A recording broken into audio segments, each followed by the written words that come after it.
तो इस फिल्म की शुरुआत एक छोटे और खूबसूरत से गांव से होती है, जहां के लोग आज बहुत ही ज्यादा खुश हैं क्योंकि उन्हें ये खुशखबरी मिली थी कि इस गांव की जादूगरनी मर गई है। इतनी ही देर में यहाँ पर एक परी केलिंडा आ जाती है, जिसने इस खबर को कंफर्म किया था कि सच में वो जादूगरनी मर गई। ये बात सुनते ही गांव वाले झूम उठे और गांव में लगे जादूगरनी के पोस्टर्स भी फाड़ने लगे। अब कैलेंडा वहाँ से जाने ही वाली थी कि तभी एक बच्ची ने आकर कैलेंडा से सवाल किया कि आखिर जादूगरनी बनती कैसे है और सब उसे इतना बुरा क्यों समझते हैं। इस बच्ची का सवाल सुनकर कैलेंडा सीरियस हो गई और उसने बच्ची को बताया कि ये जादूगरनियां बुरी नहीं होती, इन्हें बुरा बनाया जाता है। हमारे बुरे रवैये ही इन जादूगरनियों को ऐसा बनाते हैं। उसके ये बात कहते ही सीन्स शिफ्ट हो जाते हैं पास्ट में, जब जादूगरनी एल्फाबा पैदा हुई थी। उसका कलर ग्रीन था, इसीलिए उसके डैड गिनी जर्नल ने उसे एक्सेप्ट ही नहीं किया। पता चला कि वो एक जादुई बच्ची भी है। जब जब वो रोती थी या उसे गुस्सा आता था तो चीजें हवा में उड़ने लगती थी। एल्फाबा को उसके मॉम डैड का प्यार नहीं मिला। जैसे जैसे अल्फाबा बड़ी होती गई, उसके लिए मुश्किलें भी बड़ी होती गईं। कोई उसे प्यार नहीं करता था, उसके पास नहीं रहता था। उसकी अब रोज नाम की एक बहन भी हो गई थी, जो खूबसूरत तो बहुत थी लेकिन एक पाँव से माजूर थी। वो अल्फाबा उससे बहुत प्यार करती थी। एक दिन अल्फाबा रोज और उसके दोस्तों को जब स्टोरी सुना रही थी तो सभी बच्चे उसका मजाक उड़ाने लगे। अल्फाबा को गुस्सा आ गया। उसने नीचे से अपनी मैजिकल पावर से पत्थर उठाए और उन बच्चों को मार दिया। ये खबर जैसे ही जर्नल को मिली तो जर्नल अल्फाबा की इस हरकत से बहुत गुस्सा हुए और अपनी बेटी रोज को वहां से ले गए, जबकि अल्फाबा वही अकेली रह गई। सीन कट हो गई। हमें दोबारा कैलेंडा और गांव वालों को दिखाया जाता है, जहां अब तक इन लोगों ने उस विच का एक बहुत बड़ा स्टैचू भी बना लिया था, जिसे कैलेंडा जला देते हैं। वो दोबारा यहाँ से वापस जाने ही वाली थी कि तभी एक और लड़की ने उससे सवाल किया, क्या अल्फाबा आपकी दोस्त थी जो आप उसके लिए ऐसी बात कर रही हैं? कैलेंडा ने जवाब दिया, नहीं, शायद दोस्त नहीं थी, लेकिन मैं उसे बहुत अच्छी तरह जानती हूँ। उसके ये कहते ही हम लोग उस वक्त में चले गए जब अल्फाबा और कैलेंडा साथ थी। कैलेंडा यूनिवर्सिटी में पढ़ने के लिए आई थी और इसी यूनिवर्सिटी में अल्फाबा भी उस दिन अपनी बहन रोज का एडमिशन करवाने आई थी। अपना इसलिए नहीं क्योंकि जर्नल उसे पढ़ाई की परमिशन नहीं दे रहे थे। खैर, अब इन सब का इंट्रोडक्शन शुरू हो जाता है, जिसके बाद एक टीचर रोज को यहाँ से प्रोटोकॉल लेकर ले जाने लगती है। क्योंकि वो जर्नल की बेटी थी, अल्फाबा को ये अच्छा नहीं लगा। उसने टीचर को रोका, लेकिन टीचर ने उसकी एक नहीं सुनी और रोज को आगे की तरफ ले गई। अल्फाबा को गुस्सा आ गया और उसने अपनी पावर्स से रोज की व्हीलचेयर को रोक दिया। उसके गुस्से में आते ही यहाँ पर हर चीज उड़ने लगी और ये सब देख लिया यहाँ की प्रिंसिपल ने। प्रिंसिपल जानती थी कि सब बच्चे अल्फाबा का जादू देखकर उसे मारने लग जाएंगे, उसे बुरा समझेंगे। इसलिए प्रिंसिपल ने ऐसा दिखाया जैसे ये जादू उन्होंने किया हो और अल्फाबा को सब बच्चों से बचा लिया। जिसके बाद उन्होंने कैलेंडा से कहा कि वो अल्फाबा को लेकर अपने कमरे में चली जाए। कैलेंडा तो इस बात के लिए मान गई थी, लेकिन अल्फाबा नहीं, क्योंकि वो यहाँ पढ़ने नहीं आई थी, उसे तो वापस जाना था। अब प्रिंसिपल उसे लेकर एक अकेले कमरे में चली जाती है, जहाँ वो उसकी जादुई पावर्स की तारीफ करती हैं। वो उसे ये भी ऑफर देती हैं कि वो उसे पढ़ाएंगी और उसकी पावर्स पर कंट्रोल करना भी सिखाएंगी। ये सुनकर अल्फाबा बहुत ज्यादा खुश और एक्साइटेड हो गई, लेकिन सिर्फ कुछ ही लम्हों के लिए, क्योंकि अगले ही पल उसे याद आ गया था कि उसके डैड उसे पढ़ने की इजाजत नहीं देंगे। तब प्रिंसिपल ने उसे तसल्ली दी कि वो खुद गवर्नर से बात करके उसे यूनिवर्सिटी में एडमिशन दिलवाएगी। अब अल्फाबा बहुत ज्यादा खुश थी। रात रहने के लिए वो जब कैलेंडा के रूम में गई तो उसने देखा कि कैलेंडा ने पूरे रूम में अपनी ही चीजें बिखेरी हुई थी। अल्फाबा के लिए तो कोई जगह ही नहीं थी। उसने जब अपनी जगह बनाना चाही तो कैलेंडा ने उसे रोका और ऐसे में अल्फाबा को गुस्सा आ गया। वहाँ की चीजें हवा में उड़ने लगी, यहाँ तक के कांच पे गिर गया। अल्फाबा ने उसकी चीजें दूर फेंकी और अपनी जगह बनाकर सो गई। रात में भी चीजों की वजह से इनकी लड़ाई होती रही, जिसकी खबर कहीं ना कहीं बाकी स्टूडेंट्स को हो ही गई थी। सुबह होने पर हमने देखा कि यहाँ पर एक टीम बन गई अल्फाबा और कैलेंडा के खिलाफ। अल्फाबा की टीम में तो कोई नहीं रहा, सब के सब कैलेंडा की टीम में चले गए और अल्फाबा को बुरा भला कहने लगे। मेस में भी सब अल्फाबा को अकेला छोड़ देते हैं और क्लास में भी अल्फाबा का सब बच्चे मिलकर मजाक उड़ाते हैं। खैर, क्लास शुरू हो जाती है और उनको पढ़ाने के लिए एक प्रोफेसर आते हैं, जो कि एक जानवर थे। यहाँ पर प्रोफेसर जब कैलेंडा का नाम ठीक से नहीं बोल पाते तो यहाँ पर अल्फाबा ही टीचर की साइड लेती है और उन्हें ऐसा फील करवाती है कि ये सब होना नॉर्मल है। फिर प्रोफेसर अपना लेक्चर शुरू कर देते हैं और इन्हें बताते हैं कि एक वक्त वो भी था जब इंसान और जानवर एक साथ रहा करते थे, लेकिन फिर जब लोगों के लिए खाने की कमी हो गई तो इंसानों ने जानवरों को अपने मतलब के लिए मारना शुरू कर दिया और फिर एक दौर वो आ गया जब इंसानों ने जानवरों को अपने साथ नहीं बल्कि अपने नीचे गुलाम रखने का फैसला किया। अभी प्रोफेसर लेक्चर देख ही रहे थे कि दरमियान में प्रोफेसर ने देखा कि अभी भी इस लेक्चर में जानवरों के खिलाफ ही बातें हो रही थी। वो दुखी होकर वहां से चले गए। अल्फाबा को ये देखकर उनका दुख समझ आया, क्योंकि अल्फाबा को भी कभी किसी ने उसका हक नहीं दिया था। अल्फाबा प्रोफेसर के साथ गई और उसने प्रोफेसर से दोस्ती कर ली। यहाँ पर सीन कट होकर दिखाया जाता है कि अब प्रिंसिपल ने अल्फाबा की ट्रेनिंग भी शुरू कर दी थी, जिसमें उसे अपनी मैजिकल पावर्स को कंट्रोल करना सीखना था। अल्फाबा अपनी पावर्स से चीजों को ठीक से तो उठा लेती है, लेकिन जैसे ही उसे गुस्सा आता है सारी चीजें तहस नहस होने लगती हैं। कि देखकर प्रिंसिपल गुस्सा होने के बजाय खुश होती है, ये देखते हुए कि उसकी पावर्स बहुत ज्यादा हैं। रात में जब अल्फाबा दोबारा प्रोफेसर के पास आने वाली थी, तब उसने सुना कि टीचर अपने लोगों को कह रहे थे कि अब हमें अपना सामान पैक करके यहाँ से चलना होगा, अब हमारी यहाँ पे कोई जगह नहीं है। वो दिन दूर नहीं जब इंसान हमें मार देंगे। ये सुनकर अल्फाबा उदास हो गई। वो वहां से जाने ही वाली थी कि प्रोफेसर ने उसे देख लिया और अंदर बुला लिया। प्रोफेसर उसे बहुत प्यार दे रहे थे। ये देखते हुए अल्फाबा ने उससे प्रॉमिस किया कि मैं आप लोगों की मदद जरूर करूंगी और आप लोगों को आपका हक दिलवा कर रहूंगी। ये कहने के बाद अल्फाबा यहाँ से चली गई जंगल की तरफ, जहाँ जंगल में उसकी मुलाकात हो गई एक लड़के से जो घोड़े पे यहाँ की तरफ आ रहा था। अल्फाबा को देखकर वो डर गया और यहाँ हमें पता चला कि वो प्रिंस था। दूसरी तरफ यूनिवर्सिटी में भी प्रिंस के आने के चर्चे होने लगते हैं और क्लिंडा खूब अच्छे से तैयार होती है प्रिंस को इम्प्रेस करने के लिए। प्रिंस यूनिवर्सिटी में आकर ज्यादा किसी को भाव नहीं देता, लेकिन क्लिंडा जो कि यूनिवर्सिटी की ब्राइट और सबसे खूबसूरत स्टूडेंट थी और बार बार प्रिंस को इम्प्रेस करने की कोशिश भी कर रही थी, तो आखिर प्रिंस उससे दोस्ती कर ही लेते हैं और वो प्रिंस को लेकर आती है लाइब्रेरी में, जहाँ आकर हमें पता चलता है कि प्रिंस की आदतें तो बहुत बिगड़ी हुई हैं। वो यहाँ पर भी रूल्स तोड़ने लगता है और बुक्स के ऊपर चढ़ जाता है, जिसकी वजह से लाइब्रेरियन उसके ऊपर बहुत गुस्सा हुआ। लाइब्रेरियन को चिढ़ाने के लिए प्रिंस ने यहाँ गाना शुरू कर दिया। क्लिंडा के साथ साथ सभी प्रिंस के साथ गाना गाने लगे और यहाँ एंजॉय करने लगे, सिवाय अल्फाबा के। अगले सीन में दिखाया जाता है कि एक लड़का क्लिंडा को प्रोम पार्टी के लिए इनवाइट करता है, लेकिन क्लिंडा तो प्रिंस के साथ जाना चाहती थी, इसलिए उसने रोज के साथ जाने की उसे ऑफर की। रोज तो लड़के के इनवाइट करने पे ही बहुत खुश हो गई और जैसे ही ये बात उसने अल्फाबा को बताई तो अल्फाबा ने रोज को जाने से मना किया, क्योंकि उसे लग रहा था कि इसके पीछे क्लिंडा की कोई चाल होगी। पर रोज ये बात कहाँ समझने वाली थी, वो तो अल्फाबा के मना करने पर गुस्सा हो गई। यहाँ पर दिखाया गया कि क्लिंडा भी प्रोम पार्टी में जाने के लिए बहुत अच्छे से तैयार हो रही थी और तभी यहाँ पर अल्फाबा भी आ गई। क्लिंडा के फ्रेंड्स को क्लिंडा के सामान में से एक बहुत ही अजीब कैप मिली। ये कैप उसकी ग्रैंड माँ की थी और किसी जादूगरनी की लग रही थी। उसने ये कैप उठाकर अल्फाबा को दे दी ताकि जब अल्फाबा इसे पार्टी में पहनकर जाए तो सब उसका मजाक उड़ाए। इस चीज से अनजान अल्फाबा क्लिंडा की तरफ से खुश हो गई कि कम से कम उसके दिल में अल्फाबा के लिए जगह बनने लगी है। खैर सभी लोग अब प्रोम पार्टी में चले जाते हैं। डांस करते हुए सभी बहुत ज्यादा एंजॉय कर रहे थे। रोज भी खुश थी और क्लिंडा भी खुश थी प्रिंस के साथ। इसी पार्टी में अब अल्फाबा भी आ गई क्लिंडा की दी हुई कैप पहने हुए। उसके इस अजीब से हुलिये को देखकर सभी लोग उसका मजाक बनाने लगे। सभी लोग उस पर हंस रहे थे। उसने यही कैप उतार कर अब जमीन पे रखी और यहाँ पे अकेले ही डांस करना शुरू कर दिया, क्योंकि वो तो किसी के साथ आई ही नहीं थी। उसका अजीब डांस देखकर सभी लोग और ज्यादा उसका मजाक उड़ा रहे थे, एक दूसरे के साथ मिलकर हंस रहे थे। और ये देखते हुए क्लिंडा को अब बुरा लगने लगा, क्योंकि सब अल्फाबा के साथ उसी की वजह से तो हो रहा था।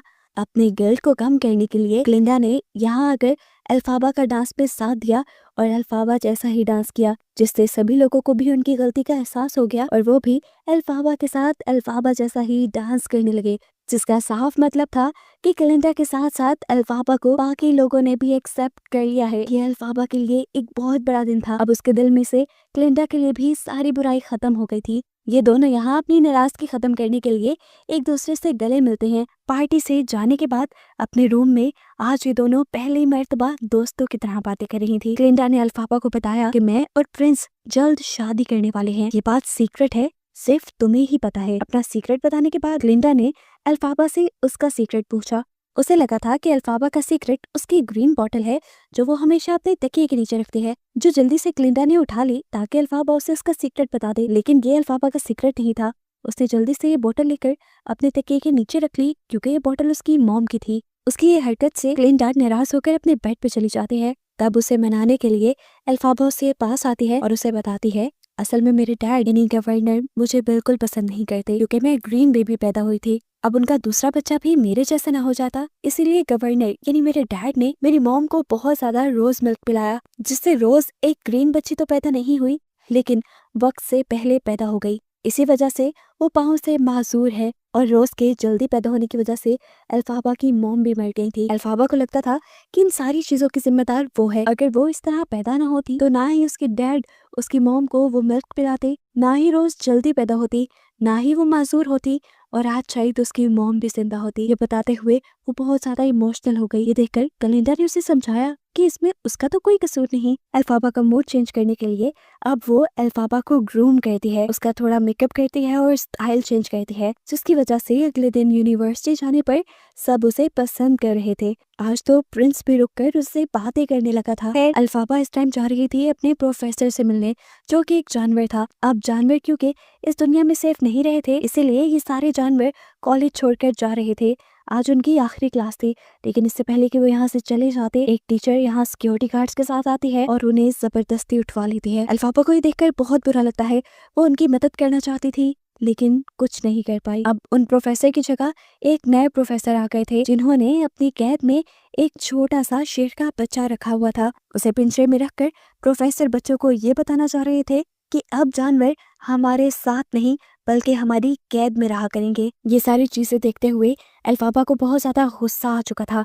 उसे जानवरों को कैद करने वाली बात बिल्कुल पसंद नहीं आई थी। उसके गुस्से में यहाँ पे मौजूद सारे फ्लावर्स, सारी चीजें उड़ने लगी और उसके गुस्से के असर से यहाँ सब लोग बेहोश हो गए सिवाय प्रिंस के। बच्चों के बेहोश होते ही यहाँ पर अल्फाबा उठी उस शेर के बच्चे को जंगल में छोड़ के आने के लिए। प्रिंस भी उसकी मदद करता है और ये लोग शेर के बच्चे को लिए एक साइकिल पे जंगल की तरफ निकल जाते हैं। पीछे से प्रिंसिपल जब उनकी क्लास में आते हैं तो सारे बच्चों को और टीचर को बेहोश पाती हैं। ये देखकर वो समझ गई कि जरूर अल्फाबा ने ही ये सारा जादू चलाया होगा। उसकी जादुई पावर बहुत ज्यादा बढ़ चुकी थी।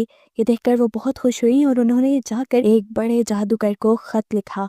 यहाँ जंगल में अब प्रिंस और अल्फाबा की किसी बात पर बहस हो जाती है। प्रिंस नाराज होकर यहाँ से जाने ही वाले थे कि अल्फाबा ने प्रिंस का हाथ पकड़ लिया। वो भी अब प्रिंस को पसंद करने लगी थी, लेकिन वो जानती थी कि प्रिंस कभी भी उससे शादी नहीं करेंगे, इसलिए उसने खुद ही ज्यादा बात आगे बढ़ा ही नहीं और ये लोग वापस आ गए। अगले दिन पता चला कि यूनिवर्सिटी में अल्फाबा के लिए एक बहुत बड़ा सरप्राइज था। एक बहुत बड़े जादूगर ने अल्फाबा को मिलने के लिए बुलाया था, क्योंकि प्रिंसिपल ने अल्फाबा की जादुई पावर्स के बारे में जो उसे बताया था। अल्फाबा को अपने लिए ये बहुत अच्छा मौका लगा और उसने जादूगर से मिलने का फैसला कर लिया। उसे लेने के लिए एक ग्रीन कलर की ट्रेन भी आई। जब वो जाने लगी थी तो सब यहाँ उससे मिलने के लिए आए। प्रिंस उसके लिए गुड लक फ्लावर भी लेकर आए थे और साथ ही साथ क्लिंडा भी उससे मिलने के लिए आई थी। यहाँ क्लिंडा ने उससे अपना एक और राज शेयर किया कि अब प्रिंस और उसकी दोस्ती पहले जैसे नहीं रही। प्रिंस अब उससे कुछ नाराज नजर आते हैं। यह बताने के बाद अल्फाबा को भी थोड़ा दुख हुआ, लेकिन खैर अब वो ट्रेन में चढ़ गई। जाते जाते क्लिंडा ने अल्फाबा को एक लेटर पकड़ा दिया जिसमें ये लिखा था कि क्लिंडा उसके साथ जाना चाहती है, लेकिन ये बात वो उसे कह नहीं पाई। अल्फाबा ने उसे देखा और हाथ पकड़कर उसे जल्दी से ट्रेन में खींच लिया। कुछ ही देर में फाइनली ये लोग एमराल्ड सिटी पहुंच भी चुके थे। ये वही शहर था जिसे हमने मूवी के स्टार्ट में भी देखा, यानी फ्यूचर में भी देखा है। यहाँ पर उन दोनों का बहुत अच्छे से वेलकम किया जाता है। सभी लोग उनके लिए डांस करते हैं और फाइनली अब उन्हें अंदर लेकर आया जाता है। इन्हें पता चलता है कि ये जादुई शहर था जहाँ पर इन्हें एक मैजिक शो देखने को भी मिला और इस शो के बाद फाइनली जादूगर यानी विज़र्ड उनके सामने आ गया। ये विज़र्ड ये जादूगर अल्फाबा को अपने साथ ले जाता है और इस शहर का फ्यूचर दिखाता है जो उसने डिजाइन किया था। वो शहर काफी खूबसूरत लग रहा था। अल्फाबा जादूगर को सजेस्ट करती है कि आप इनकी गलियों को येलो कलर का कर दें, यानी रोशनियों से भर दे। जादूगर ये भी कर देता है। अब यहाँ जादूगर इसी शहर के पास अल्फाबा को अल्फाबा का एक छोटा सा पुतला भी दिखाता है जो ये शो कर रहा था कि इस शहर के ऊपर अल्फाबा हुकूमत करेगी। जो देखकर अल्फाबा ने फौरन कहा कि मेरा ख्वाब कहीं पे हुकूमत करना नहीं है, मेरा ख्वाब है कि मैं जानवरों के लिए कुछ कर पाऊँ और इस पे मुझे आपकी मदद की जरूरत है। उनकी इन्हीं बातों के दौरान यहाँ पर प्रिंसिपल भी आ जाती है, जिन्हें देखकर अल्फाबा बहुत ज्यादा खुश होती है और जाकर उनके गले मिल जाती है। खैर यहाँ पर इनकी बात चल रही थी कि अल्फाबा जानवरों के लिए कुछ करना चाहती थी। अब यहाँ पर एक बंदर जादूगर के कहने पे एक जादुई किताब से कपड़ा उठाता है, जिसके बाद जादूगर एल्फाबा से कहते हैं कि इस बंदर को उड़ने का बहुत शौक है और इस मंत्र से तुम उसे पढ़ दे सकते हो। उनके कहने पर एल्फाबा वो मंत्र पढ़ती है और हैरानकुन तौर पर जादू काम भी कर जाता है। एल्फाबा खुश थी कि उसने जानवर के लिए कुछ किया, लेकिन जब उसने देखा कि उसके जादू के बाद बंदर दर्द से तड़पने लगा है और उसकी पीठ पर पंख आने लगे हैं, तो वो डर गई। वो इस जादू को बंद करना चाहती थी, लेकिन जब उसने इस मंत्र को उल्टा पढ़ा तब भी ये जादू रिवर्स नहीं हुआ। गुस्से में आकर उसने जादूगर से इस जादू को दोबारा बंद करने को कहा। तब जादूगर ने बताया कि उसकी भी जादुई पावर्स इतनी ज्यादा नहीं है कि वो इस किताब के मंत्रों को पढ़ पाए, और ये काम एल्फाबा ने कर लिया था, तो इसका मतलब था कि एल्फाबा की ताकतें बहुत ज्यादा है और अब ये सब जो कुछ हो रहा है इसे कोई भी चाहकर नहीं रोक सकता। ये सुनकर एल्फाबा को और भी ज्यादा दुख हो गया। वो क्या करना चाहती थी और क्या हो गया। बाहर जाकर जब उसने देखा तो पूरी बंदरों की फौज दर्द में तड़प रही थी और उनकी पीठ पर आ रहे थे। ये देखकर वो समझ गई कि असल में जादूगर और प्रिंसिपल ने मिलकर उसे फंसाया है। असल में ये दोनों ही जानवरों को पसंद नहीं करते थे और जानवरों को अपना गुलाम बनाना चाहते थे, जिसके लिए उन्होंने भोली एल्फाबा का इस्तेमाल किया। ये जानकर एल्फाबा को गुस्सा आ गया और वो जादुई किताब लेकर यहाँ से भागने का फैसला करती है। उसको भागता देखकर प्रिंसिपल क्लिंडा को जादू सीखने की ऑफर देती है और उसे कहती है इसके बदले तुम्हें सिर्फ एल्फाबा को यहाँ लाना होगा। क्लिंडा को भी ये मौका अच्छा लगा और वो भी एल्फाबा को पकड़ने के लिए उसके पीछे भागी। अब यहाँ जिन बंदरों की फौज को पर मिल चुके थे, प्रिंसिपल उन सारे बंदरों को उड़कर एल्फाबा को ढूंढ कर लाने को कहती है। यहाँ पर जादूगर भी अपने खास कमरे में जाकर अपने खास गार्ड को एल्फाबा को ढूंढने पर लगा देता है। क्लिंडा जो हर हाल में जादूगर बनने का मौका नहीं गंवाना चाहती थी, वो अब एल्फाबा के करीब पहुंच भी चुकी थी। वो एल्फाबा को रोक रही थी कि एल्फाबा ना जाए, लेकिन एल्फाबा ने जाना था। वो इस टाइम एक ऐसे कमरे में आ चुकी थी जहाँ पे एक हॉट एयर बैलून था। उसमें बैठकर वो यहाँ से भाग जाना चाहती थी, लेकिन तब तक जादूगर के बहुत से आदमी भी उनको पकड़ने के लिए यहाँ गए। लेकिन उससे पहले ही एल्फाबा उस हॉट एयर बैलून के अंदर बैठकर वहां से जाने लगी। इससे पहले कि वो निकल जाती, ऊपर से महल की छत बंद कर दी गई, जिससे उनका हॉट एयर बैलून फट गया और वहां पे आग लग गई। एल्फाबा और क्लिंडा नीचे गिरकर एक कमरे में फंस गए, जहाँ क्लिंडा ने एल्फाबा को समझाया कि ये अच्छा मौका है, तुम्हें सब कुछ मिल रहा है, तुम क्यों नहीं उनके ऑफर कबूल कर रही। जिस पर गुस्से में एल्फाबा उसे कहती है मेरा सपना हुकूमत करना नहीं है, मुझे हमेशा से जानवरों के लिए कुछ करना था। दूसरी तरफ दिखाया जाता है कि प्रिंसिपल पूरी यूनिवर्सिटी और पूरे शहर में ये खबर फैला देती हैं कि एल्फाबा चोर है और वो उनकी जादुई किताब लेकर भाग गई है, जो सुनकर सभी को बहुत बुरा लगा था और सभी उससे नफरत करने लगे थे। ये ऐलान एल्फाबा और क्लिंडा ने भी सुना था। एल्फाबा को तो ये सुनकर बहुत ज्यादा गुस्सा आ गया। तब क्लिंडा ने उसे समझाया कि तुम गुस्सा थूक दो और जाकर प्रिंसिपल से माफी मांग लो, सब पहले जैसा हो जाएगा। लेकिन एल्फाबा अब कुछ ऐसा नहीं करना चाहती। उसके साथ जितना बुरा हो चुका था, इससे ज्यादा बुरा वो सह भी नहीं सकती थी। उसने अब उस जादुई किताब में से एक मंत्र पढ़ना शुरू किया। क्लिंडा उसे रोकती रही, लेकिन उस मंत्र की वजह से उसके पास एक जादुई झाड़ू आ गया, जिस झाड़ू को लेकर वो यहाँ से उड़ गई। जादूगर के गार्ड्स भी अब उसे पकड़ नहीं पाए थे। उसके यहाँ से भागते ही प्रिंसिपल ने क्लिंडा को अपने साथ मिला लिया, उसे जादू सिखाने की ऑफर की और कहा कि हम दोनों मिलकर ही एल्फाबा को ढूंढ लेंगे। एल्फाबा को लगता था कि क्लिंडा प्रिंसिपल के साथ हाथ नहीं मिलाएगी क्योंकि वो जालिम है, लेकिन जब उसे पता चला कि क्लिंडा ने प्रिंसिपल के साथ हाथ मिला लिया है तो उसका दिल टूट गया। इस शहर ने उसके साथ बहुत बुरा किया था, इसीलिए उसने इस शहर को अंधेरों में रहने का कर्ज यानी श्राप दे दिया और यहाँ से दूर पहाड़ों में चली गई। जिसके साथ ये कहानी इस सबक के साथ खत्म हुई कि कोई भी बुराई के साथ पैदा नहीं होता, बल्कि लोगों के रवैये ही किसी इंसान को अच्छा या बुरा बना देते हैं। और आखिर में हमें ये भी पता चल जाता है कि आखिर क्यों गांव वाले एल्फाबा के मरने पे खुश हुए थे, क्योंकि एल्फाबा के मरने से उनके शहर का कर्ज टूट गया था और ऐसे सारी कहानी खत्म हो गई।